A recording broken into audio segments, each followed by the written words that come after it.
Bonjour, je vous avais promis une vidéo sur ce que l'on appelle la sagesse de la Kabbale. C'est la première du genre que je fais. Je la fais pas en direct parce que je suis un peu timide, hein. C'est aussi simple que ça. On verra pour le direct un tout petit peu plus tard.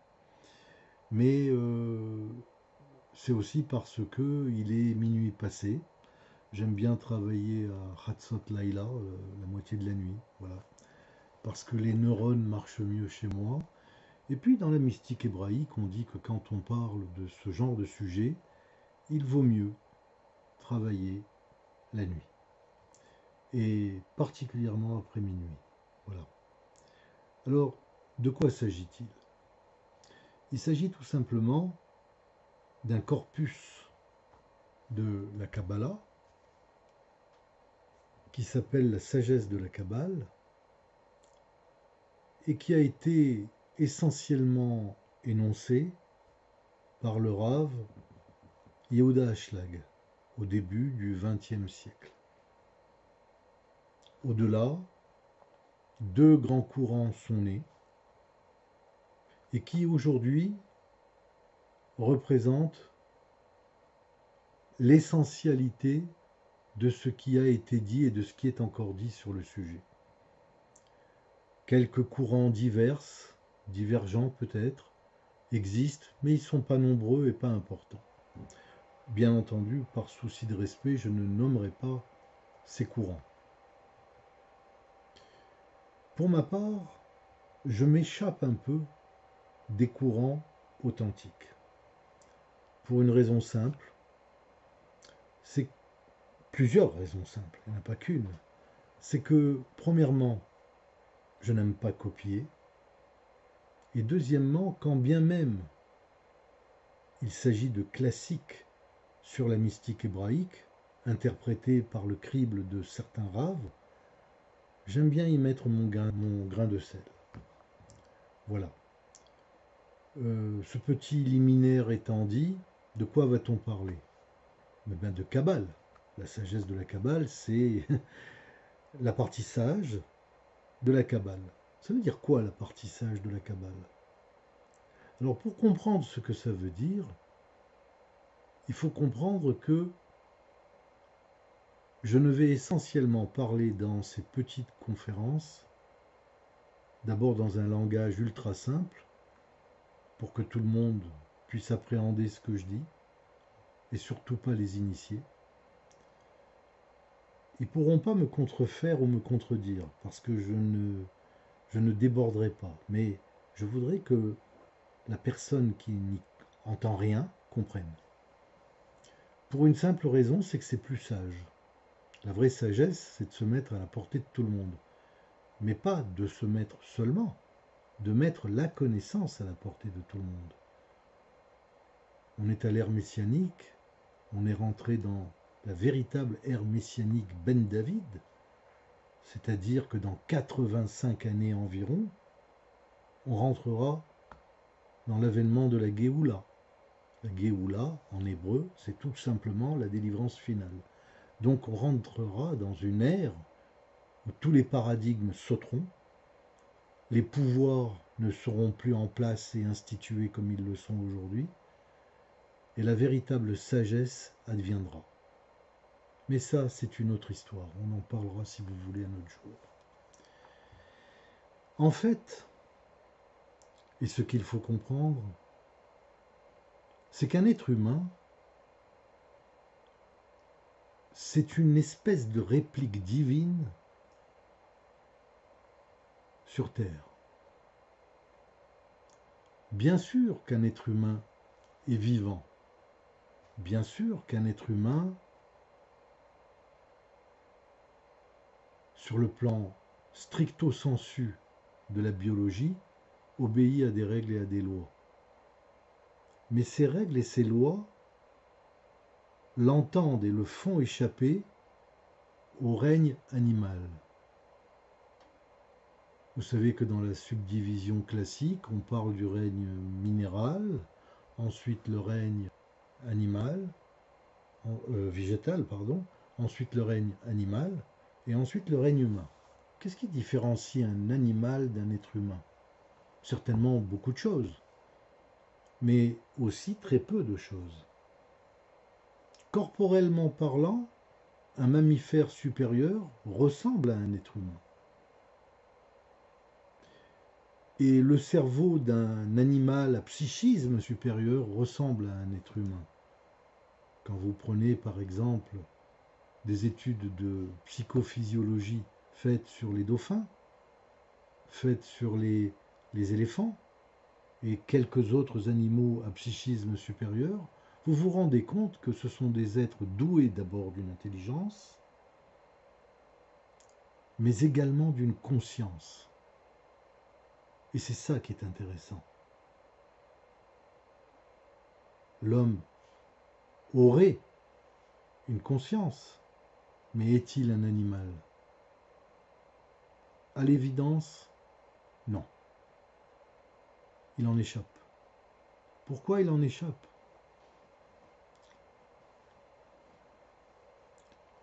Parce que la structure physiologique de l'homme n'est pas celle de l'animal, même de l'animal à psychisme supérieur, et même le mammifère.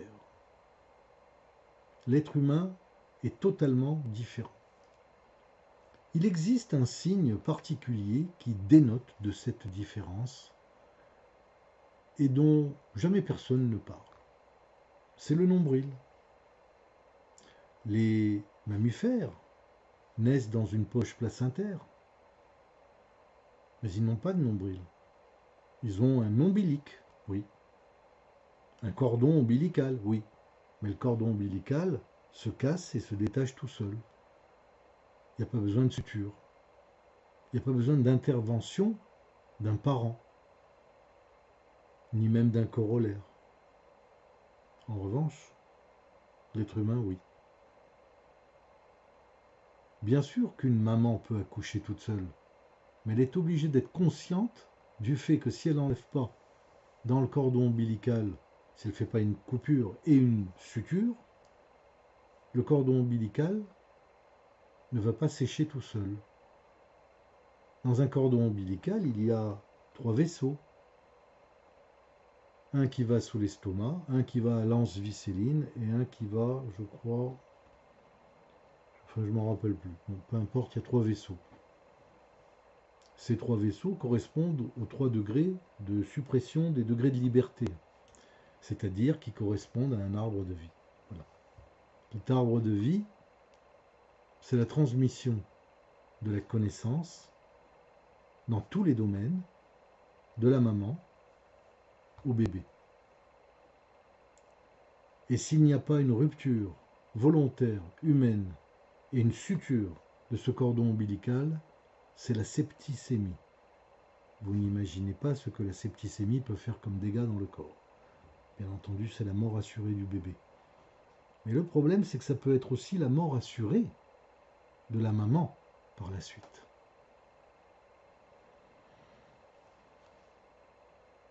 Alors si je vous parle de ça, c'est qu'il y a sûrement une raison. Je ne vais pas m'étendre sur le sujet du nombril, mais sachez que le nombril, ça n'est que humain. C'est l'estampille divine de la passation transgénérationnelle de l'humanité. C'est le nombril qui vérifie l'atavisme. Regardez un chat, regardez son ventre, et dites-moi s'il a un nombril. Vous verrez que non, il a une simple cicatrice. Par contre, aucun être humain n'a une simple cicatrice. Il y a donc bien l'évidence, par le nombril, d'une suture de l'ombilic. Pourquoi?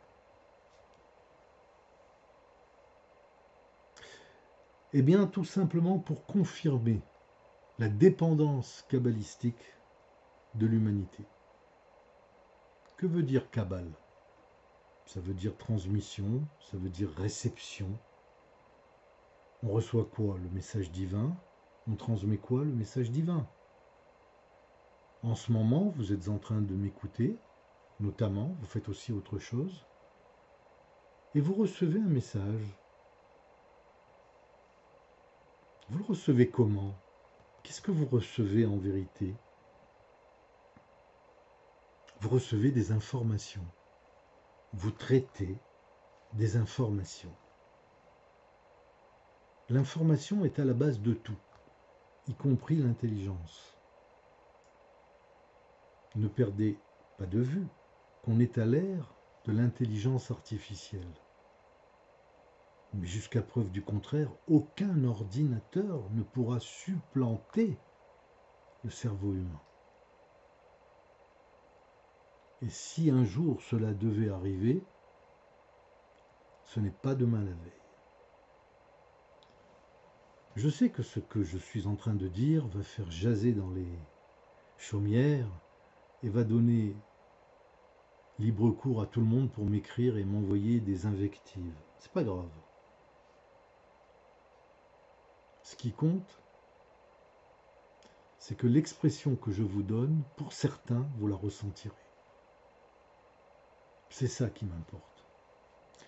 Alors, je ne suis pas là pour faire un constat de connaissance, je ne suis pas là pour vous décrire les diplômes que j'ai, peu importe, on s'en fout complètement. Ce qui est important, c'est que vous sachiez que j'ai la volonté de vous transmettre ce que j'ai cru dans mes 64 années de vie terrestre comprendre. Qu'est-ce que j'ai compris? Eh bien, j'ai compris que j'étais une réincarnation.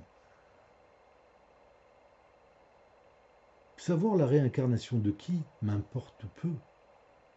C'est pas ça qui compte pour moi. Ce qui compte, c'est de savoir qu'au-delà de cette connaissance réincarnative, il y a la transmission d'une sagesse, c'est-à-dire un patrimoine qui me confère des possibilités et des impossibilités.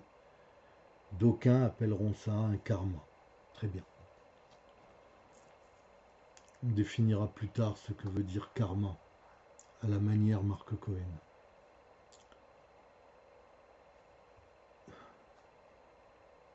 Je n'ai pas d'autre possibilité de m'exprimer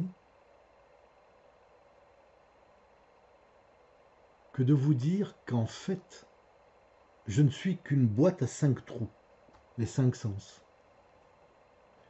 Et que dans ces 5 trous, 5 formes d'informations vont rentrer en moi.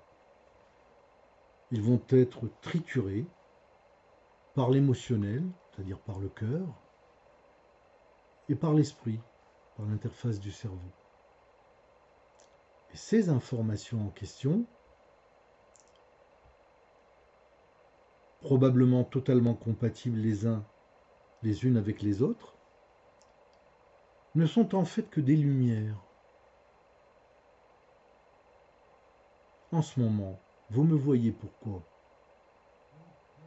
Parce que la lumière de ce que je semble être, vous la recevez. Elle vous est transmise par cet ordinateur et vous recevez cette lumière. Vous m'entendez et vous me voyez pour le moins. Donc, inévitablement, vos sens, qui ne vous jouent pas des tours, vous informent qu'un événement advient. Et cette information, elle se fait sous le biais d'une lumière. Qu'est-ce que c'est qu'une lumière? C'est un message. C'est un message divin.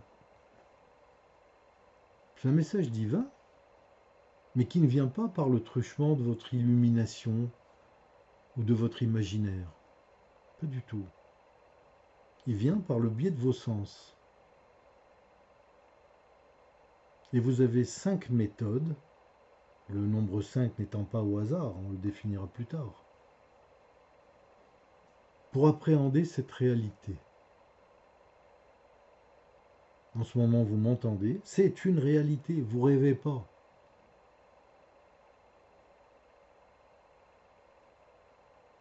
Alors en fait, comment tout cela fonctionne-t-il et pourquoi fonctionne-t-il? C'est compliqué si on le souhaite. Et c'est très simple si on se le propose. Alors moi, je vous propose d'aller dans la simplicité. J'ai 64 années de vie, j'ai un doctorat de physique, et j'ai 25 ans au moins d'études kabbalistiques et talmudiques. Je considère que toutes les connaissances que j'ai me confèrent légitimement un seul droit, celui de me poser la question si j'ai le droit ou pas d'enseigner. Pourquoi? Parce que j'ai peur de vous conférer dans une erreur, de vous emmener, de vous embarquer dans quelque chose que je n'ai pas compris.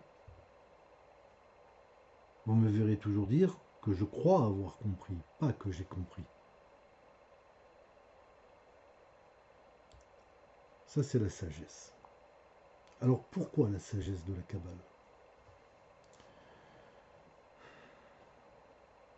Lorsque vous regardez cet ordinateur, ou ce smartphone, ou cette tablette, et vous me voyez en train de vous parler, l'information que vous voyez rentre en vous, comme je vous l'ai dit. Mais qui l'observe, cette information? Vous. Mais c'est qui, vous? Vous vous êtes déjà posé la question? Si vous fermez les yeux, si vous continuez à me voir, faites l'expérience, vous verrez que oui. Pourquoi? Parce qu'en fait, l'information que vous prenez est totalement indépendante de vos sens. Vos sens ne sont que des interfaces de réception pour appréhender la quantité de lumière qui vous est dévolue. En aucun cas, la lumière réelle. Car la lumière réelle, vous êtes en elle. Bon, j'arrête à ce niveau-là ma thèse parce que ça deviendra très difficile pour vous de comprendre. Pour l'instant, vous verrez que dans quelque temps, non seulement vous aurez tout compris, mais vous pourrez l'enseigner. La réalité, qu'est-ce que c'est? On dit toujours, tout ça c'est réel. Peut-être, mais pas pour moi. Ce que nous percevons au-delà de nous-mêmes, dans un avant supposé, n'est pas le réel.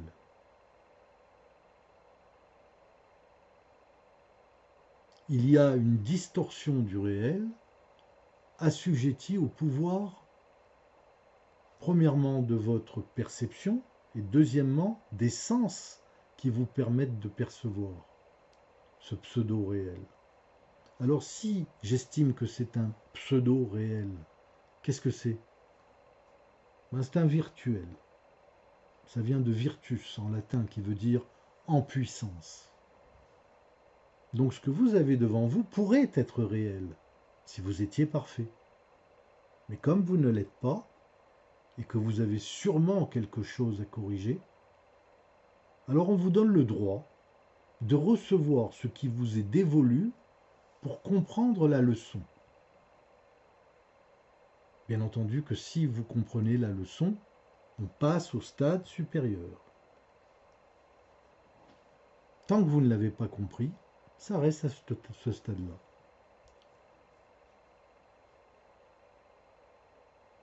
Ça se passe comment? C'est très simple. Dès que vous naissez, vous avez un actif de potentialité, donc de possibilités par ces potentialités. Mais j'ai bien dit potentialité. Une potentialité est potentielle. Il faut la rendre effective. Et c'est la vie de tous les jours qui va vous permettre de dépotentialiser vos actifs et de les rendre effectifs. La vie de tous les jours, c'est pas une sinécure, comme vous le savez. Du matin où vous vous levez jusqu'au soir où vous vous endormez, votre part de souffrance consciente ou inconsciente advient, réside et souvent se fait savoir chez bon nombre d'entre nous. Ça peut être la maladie, ça peut être le manque d'argent, ça peut être des difficultés dans l'approche avec autrui, ça peut être des difficultés dans l'éducation des enfants, j'en passe et des meilleurs. Aucun être au monde ne souffre pas, ça n'existe pas. Chacun dans son genre, chacun dans ce qui lui est dévolu. Plus tard, je vous définirai ce que j'entends par le mot « chacun ».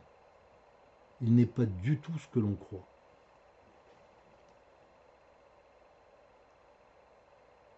Je fais un aparté, une petite parenthèse pour vous dire que ce dont je vous parle n'est que de la Torah. Je ferme la parenthèse.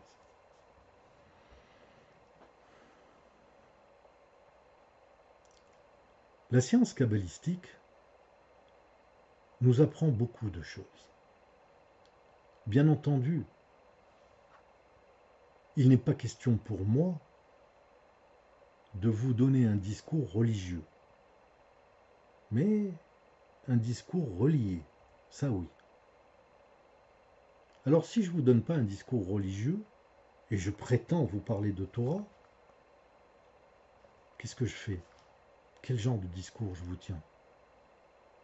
Ben, un mélange de Torah classique, donné par les grands-pères de la mystique hébraïque par exemple, un mélange de ce que la science m'a appris. Elle m'a appris beaucoup de choses, donc ce que la science m'a appris, et le résultat du crible de ma conscience. Justement, qu'est-ce que c'est le crible de ma conscience? C'est les événements devant moi qui rentrent en moi par mes sens, donc les 5 trous de la petite boîte que je suis, et qui sont triturés par mon être profond. Mon être profond, il est où? Il est là? Non. Ça, c'est l'apparence. Vous prenez ça, vous le découpez en 10 000 morceaux. Vous ne verrez jamais que ça, séquencé en 10 000 morceaux. Vous ne verrez rien d'autre que de la matière, structurée sous forme de cellules, qui étaient d'abord des molécules et qui étaient des agencements d'atomes.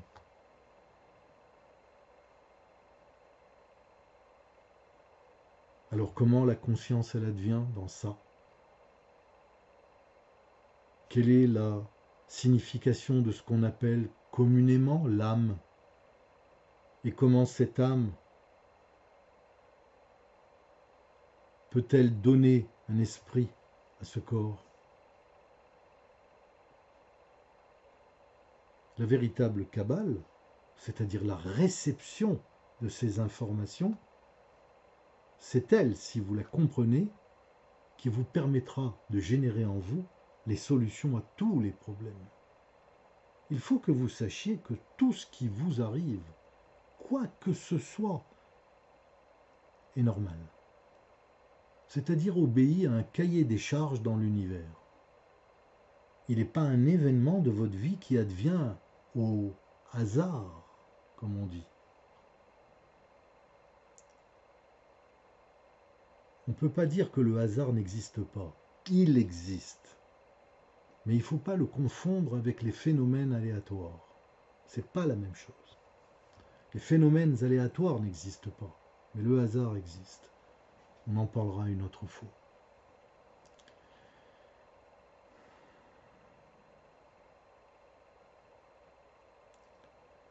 Lorsqu'un événement advient et qu'il vous fait par exemple souffrir, vous vous demandez pourquoi une sentence pareille vous arrive, vous ne comprenez pas. Quelquefois, vous pouvez fustiger la vie, vous pouvez en vouloir aux êtres humains et à leur conformation, dans le monde, et vous pouvez, là c'est beaucoup plus grave, vous en prendre au Créateur. Si toutefois le Créateur vous dit quelque chose, si vous y croyez, si vous adhérez, c'est pas parce que vous allez voir cette vidéo qu'automatiquement vous soyez un adhérent à la thèse créateur-création. La plupart d'entre vous, s'ils voient cette vidéo, je pense que oui, mais certains vont échapper à cela. Alors, loin de moi l'idée de convaincre qui que ce soit, mais sachez que, personnellement, je ne peux pas concevoir, idéalement, une création sans créateur. C'est impossible.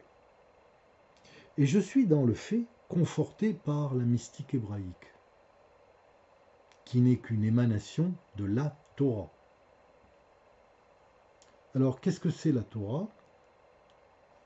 Bien sûr, je viens de vous le dire, c'est ce qui a donné naissance à la mystique hébraïque, dont une des branches s'appelle la Kabbalah, la réception, en français la Kabbale. C'est un terme que je n'aime pas trop parce qu'il est dévoyé. Mais bon, peu importe. Appelons-la la Kabbale pour que tout le monde comprenne.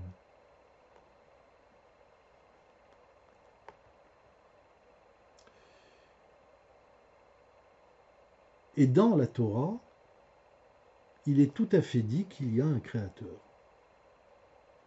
Je vous ai dit que cette vidéo serait simple. Elle ne s'adresse pas à des érudits du domaine. Ils peuvent m'écouter. Ça leur ferait peut-être pas de mal de prendre une leçon de modestie. Cela étant, a priori, ça ne s'adresse pas à eux. Qu'est-ce que c'est le créateur? C'est le seul concept, à part le fait qu'il soit le créateur, qui ne puisse être défini, qui ne puisse être appréhendé par le crible de notre conscience. Il est strictement impossible de décrire, d'analyser, de signifier ce que l'on appelle Dieu. Alors je vous ai dit que le débat n'était pas religieux. C'est pour ça que je l'appelle le Créateur et pas Dieu. Mais tout de même,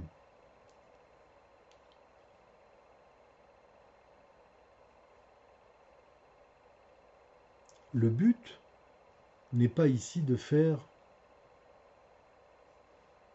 la Genèse telle qu'elle est dite dans la Bible, Ancien Testament, c'est-à-dire dans le Chumash en hébreu. Le but, c'est de vous faire comprendre pourquoi et comment tout cela est advenu. Et surtout, au final de ces vidéos, que ça vous serve dans la vie de tous les jours. Parce que la souffrance, elle vient de quoi? Elle vient du patrimoine que l'on ramène avec nous. Possibilité, impossibilité, ça s'appelle le karma. Mais elle vient aussi de notre attitude. Elle vient également de notre inconscience, voire même de notre insouciance. Devant un phénomène, on ne doit pas rester passif. Dans les notions de Kabbale, il y a les notions de réactivité, et il y a les notions de proactivité. Plus tard, je vous enseignerai qu'on doit rester proactif. Et ça ne veut pas dire qu'on est inactif. On n'est simplement pas réactif. On comprendra plus tard.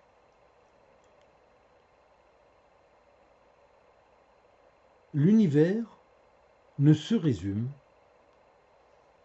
qu'à ce que vous pouvez appréhender de l'information qui est devant vous et que vous pouvez recevoir.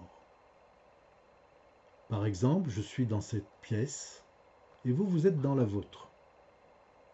Je vous parle et vous m'observez.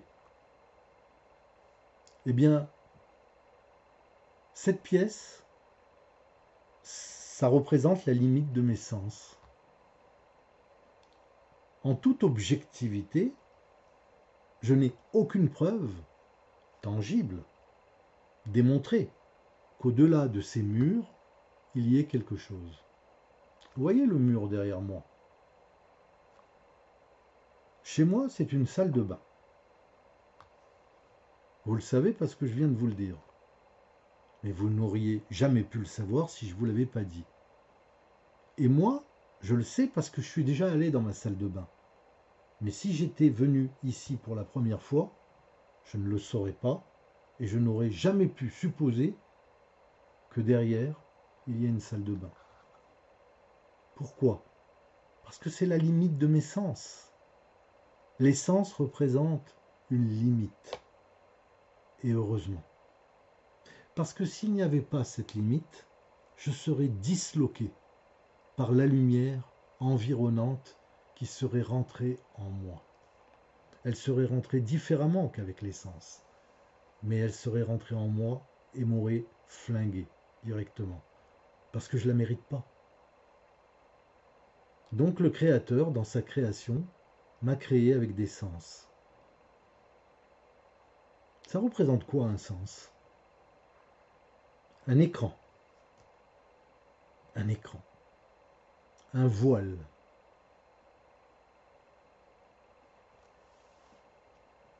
La notion de voile est très importante dans la Kabbale. Pas seulement dans la sagesse de la Kabbale, dans la Kabbale elle-même.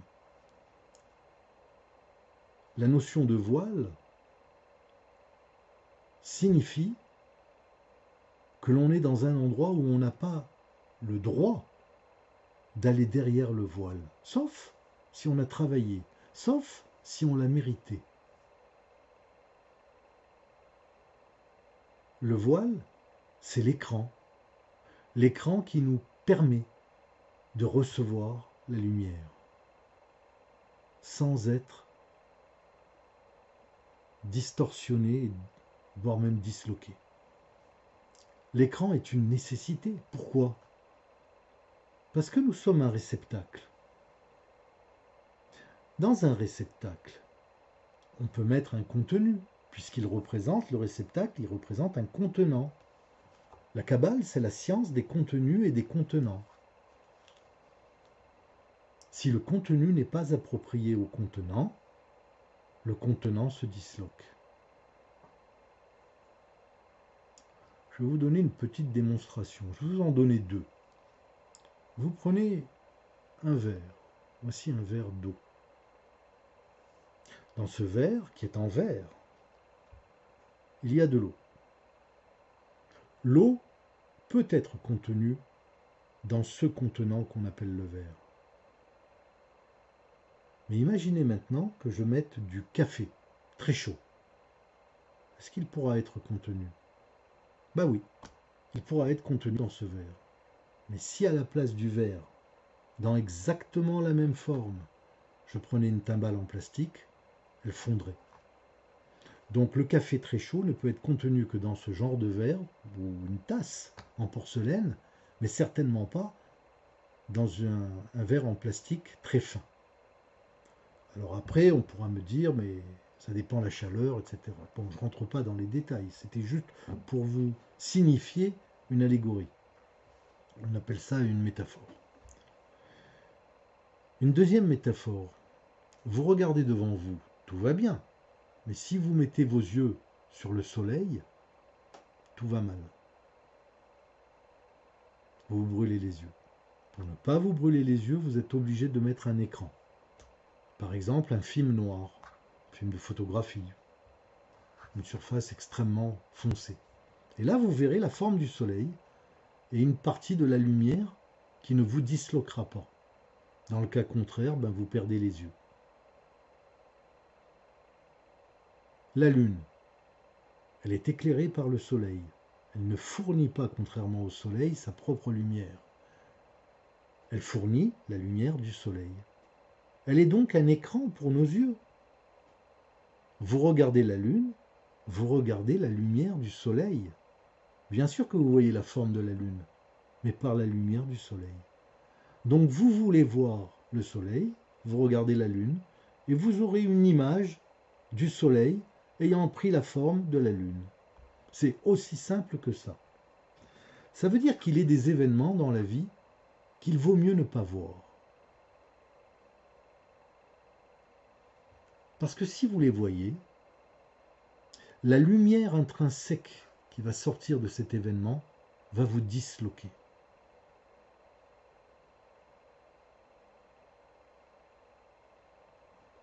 Mais croyez-moi, si je vous en parle, c'est que je sais de quoi je parle.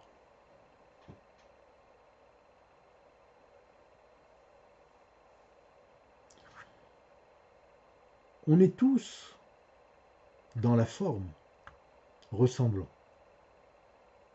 Mais dans le fond, on est tous différents. Parce qu'on est tous venus sur Terre, il faut savoir qu'on est tous des réincarnations. Ça n'existe pas autrement. On est venu sur Terre avec un patrimoine. Et ce patrimoine ne nous confère pas les mêmes possibilités. Par exemple, je suis totalement capable de vous parler de science et de vous parler de mystique hébraïque. Mais je serais incapable de faire un gâteau comme le ferait une pâtissière.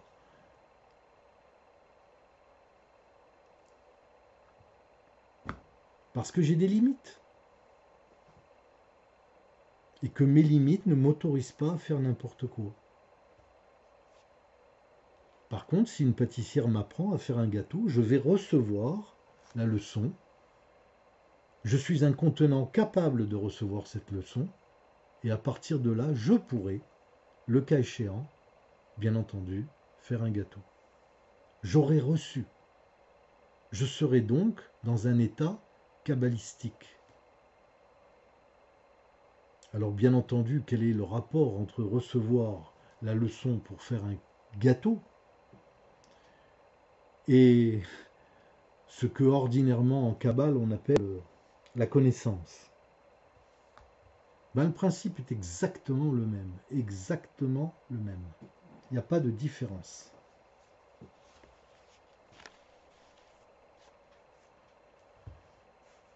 Je reçois, je triture et j'utilise. Mais je ne recevrai jamais si je ne mets pas un écran devant.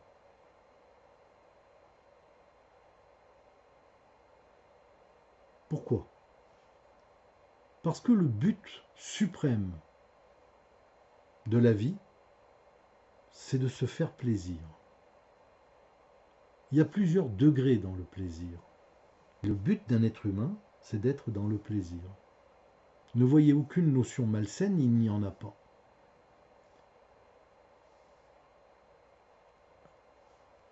Un être humain, c'est un être qui a des désirs. On développera tout ça dans une autre vidéo. Mais le désir, c'est celui qui va nous conférer le droit et le choix d'être un réceptacle. Désirer, c'est être capable de recevoir.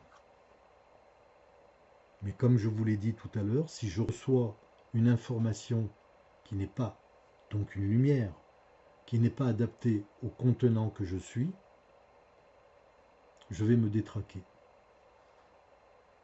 Et le but n'est surtout pas que je me détraque. Je dois donc avoir une connaissance qui me permette d'appréhender avec un discernement ce que je peux et ce que je ne peux pas. La science kabbalistique est la méthode que j'ai choisie pour y parvenir. Elle n'est peut-être pas exhaustive, j'en conviens, mais elle est probablement une des plus efficaces et une des meilleures. J'ai voyagé beaucoup dans le monde. J'ai vu beaucoup de choses. Et si je vous parle de ça, c'est que je sais de quoi je parle. Les Mekoubalim, les kabbalistes, ceux qui reçoivent authentiquement, sont des sages. Je ne suis qu'un apprenti dans cette vaste industrie, considérons que je suis un bon élève. Voilà. Mais de 0 à 20, mon niveau, c'est 0,1 sur 20. Faites le calcul.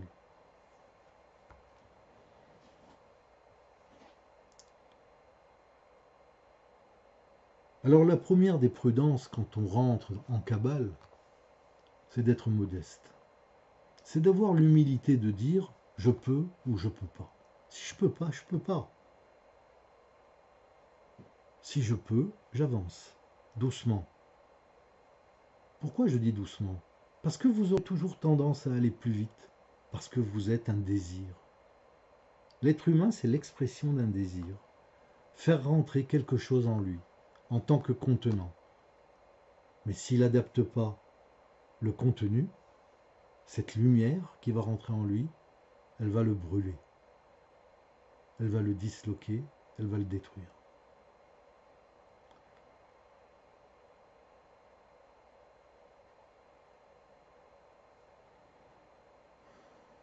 Est-ce que je continue pour aujourd'hui? Je ne sais pas. Je ne voudrais pas aller trop loin parce que je vous ai déjà donné pas mal d'informations et peut-être que ça suffit. Bon, je vais aller un tout petit peu plus loin, puis on verra la prochaine fois. Ne vous inquiétez pas, je ne vous priverai pas. Et rappelez-vous que j'improvise tout. Je ne lis rien.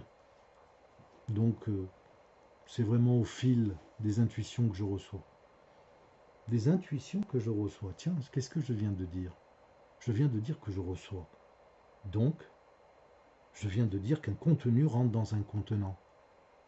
Comment? Par un canal. Lequel? Ah, vous voudriez bien savoir. Hein? Eh bien moi aussi, je voudrais bien savoir. Voilà. Disons que j'ai un petit avertissement sur le sujet. Petit.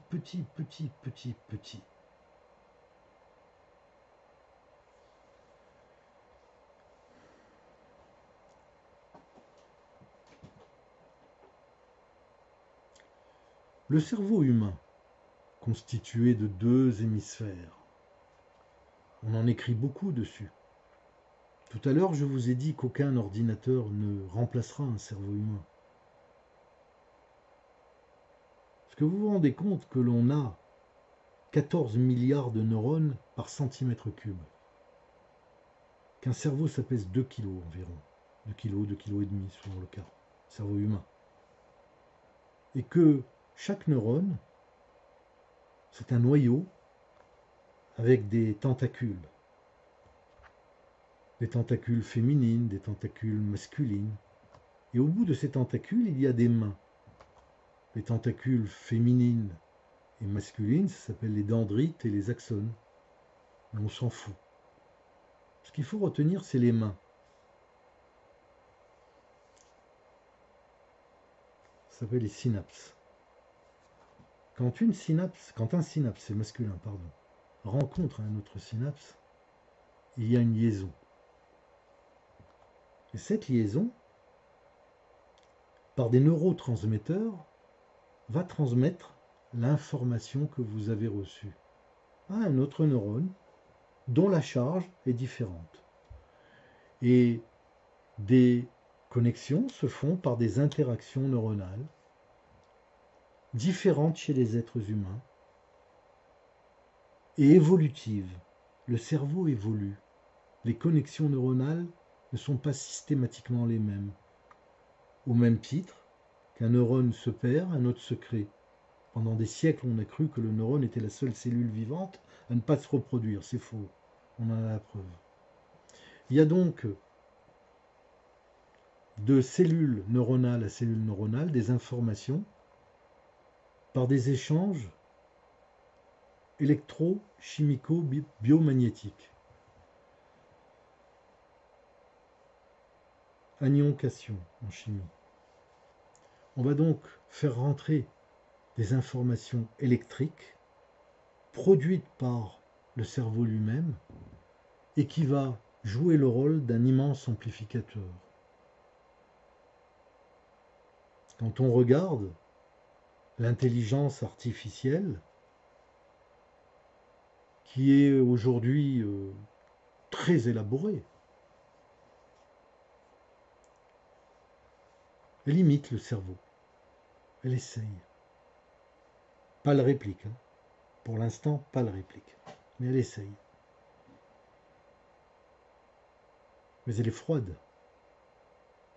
Elle calcule très vite. Mais le cerveau aussi calcule très vite. Beaucoup plus vite d'ailleurs.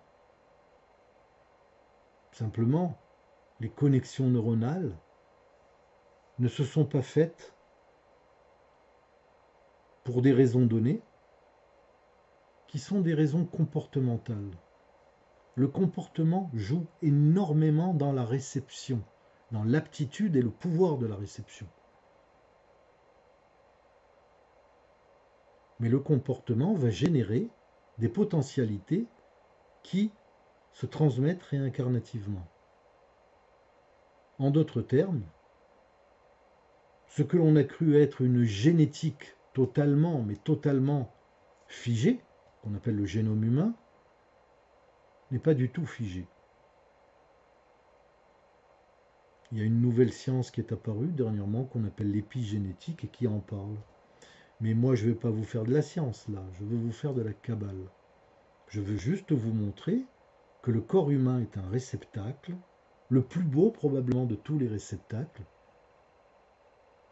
et qu'il ne faut pas l'abîmer, qu'il ne faut pas le salir, qu'il ne faut pas le traduire comme étant capable de tout. Il n'est pas capable de tout. Mais il est capable de beaucoup. Et le but d'un être humain comme vous, c'est de comprendre de quoi il est capable. Alors la Kabbale vous l'enseigne. Elle vous donne les moyens de comprendre ce que vous êtes. Ce que vous êtes. Une interface entre vous et Dieu.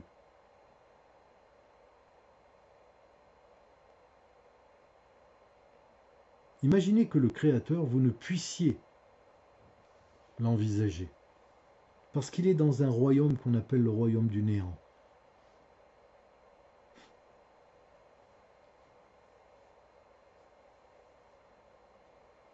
Mais vous, vous êtes bien là.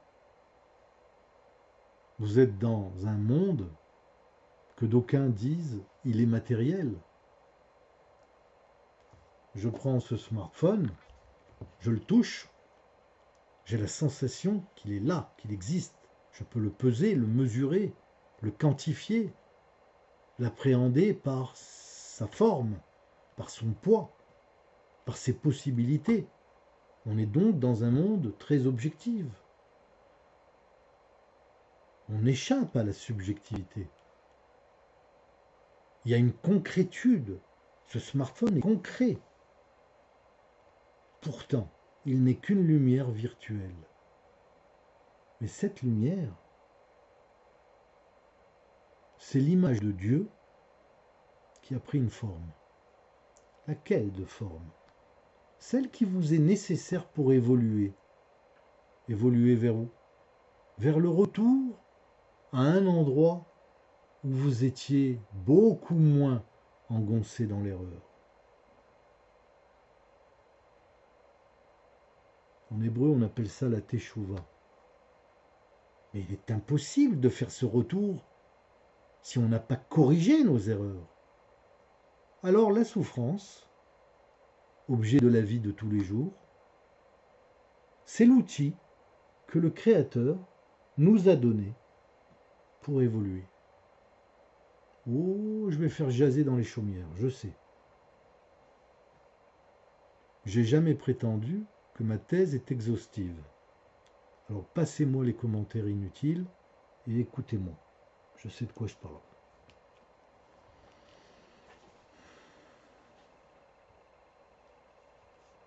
La concrétude des choses, comme je vous l'ai dit, elle nous est donnée par des lumières qui adviennent dans des trous qui sont dans la boîte que je suis. Il y en a 5. Ce sont les sens. Si on me faisait une lobotomie dans le cerveau pour me supprimer l'accès à ces sens, je n'aurais plus accès à cet univers. Je n'aurai plus accès à cet univers par le biais de mes sens, c'est-à-dire par le biais de l'information nécessaire pour corriger. pour corriger ce que je suis quand je suis venu ici, avec mon patrimoine de possibilités et d'impossibilités. Au demeurant, ce patrimoine de possibilités et d'impossibilités, certaines techniques de développement humain sont capables de vous en donner des idées, comme l'astrologie par exemple, l'astrologie karmique, ou la numérologie. Mais quelqu'un qui ne fait pas d'astrologie ou de numérologie, peut-il corriger, peut-il retourner? Bien sûr que oui, c'est le but de la Kabbale de vous l'enseigner. Tout le monde n'est pas astrologue et encore moins numérologue. Mais tout le monde peut accéder à une sagesse. Le but de la sagesse de la Kabbale, c'est justement de vous enseigner comment vous fonctionnez et pourquoi vous fonctionnez. Il n'y a pas pire qu'un aveugle qui ne veut pas voir. Parce qu'un aveugle qui ne veut pas voir, c'est tout simplement parce qu'il n'a aucune possibilité de voir. Mais imaginez un voyant qui ne veut pas voir. Il est encore plus aveugle que l'aveugle lui-même. Donc ouvrez vos écoutilles. Laissez-vous bercer par cette science multimillénaire qui vous a frappé aujourd'hui par son aile de gloire et son aile de grâce.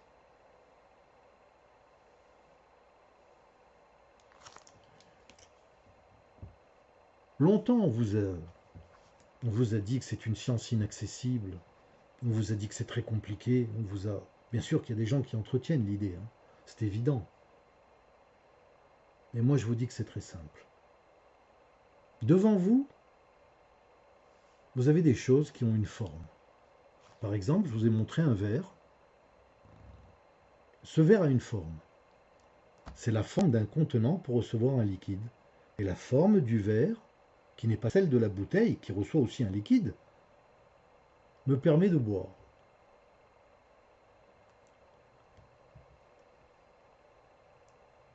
On est donc dans le monde des formes. Je m'assois sur une chaise ou un fauteuil, en voilà un. Je ne m'assois pas sur un verre. Je ne m'assois pas sur un crayon. Mais je vais écrire avec un crayon. Le crayon a une forme, le verre a une forme, le fauteuil a une forme. La forme, c'est l'idée divine d'une fonction qui s'est nécrosée dans la matière. Toute forme recèle l'idée d'une fonction. Cette idée, elle est divine. Eh bien, cette idée divine nécrosée dans la matière, ou tout du moins qui a pris la forme matérielle, c'est la nature. Qu'est-ce que c'est la nature? C'est le Créateur qui, pour vous aider, est venu devant vous.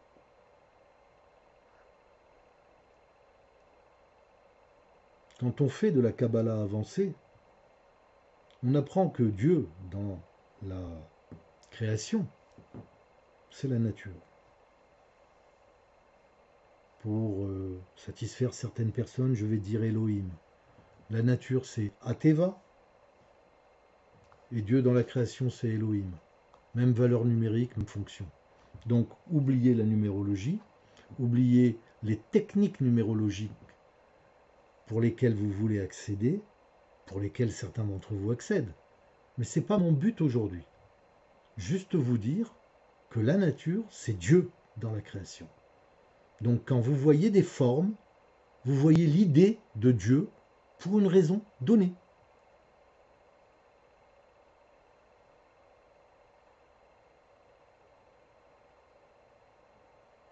Donc en respectant l'idée que tout ce qui est devant vous, donc tout ce qui est dans la nature devant vous doit être envisagé avec un autre regard, vous allez redimensionner la connaissance de Dieu en vous. Bien entendu, ça va prendre du temps. Bien entendu, ça va vous bousculer. Vous savez qu'on est tous assujettis à nos systèmes éducatifs, voire même éducationnels. On n'est pas né dans la même famille, on n'a pas le même âge, on n'a peut-être pas la même éducation, on n'a pas la même instruction. Enfin, on a beaucoup de paramètres qui nous font différer. Mais la manière de recevoir, c'est les 5 sens. Pour les gens constitués normalement, bien entendu. Et quand un sens disparaît, un autre prend le relais et s'amplifie. Par exemple, un aveugle entend mieux, un sourd voit mieux, etc.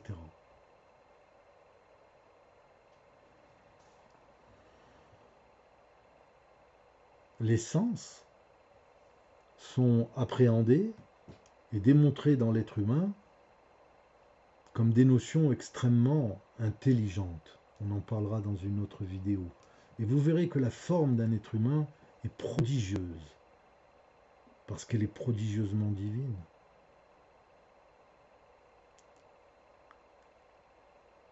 Donc, pour résumer, la Kabbale, qui est l'art de recevoir, va nous donner accès à une sagesse. C'est la sagesse de comprendre, d'accepter que ce qui nous est imparti suffit pour évoluer, et ne pas en vouloir plus, et surtout ne pas refuser pour en prendre moins.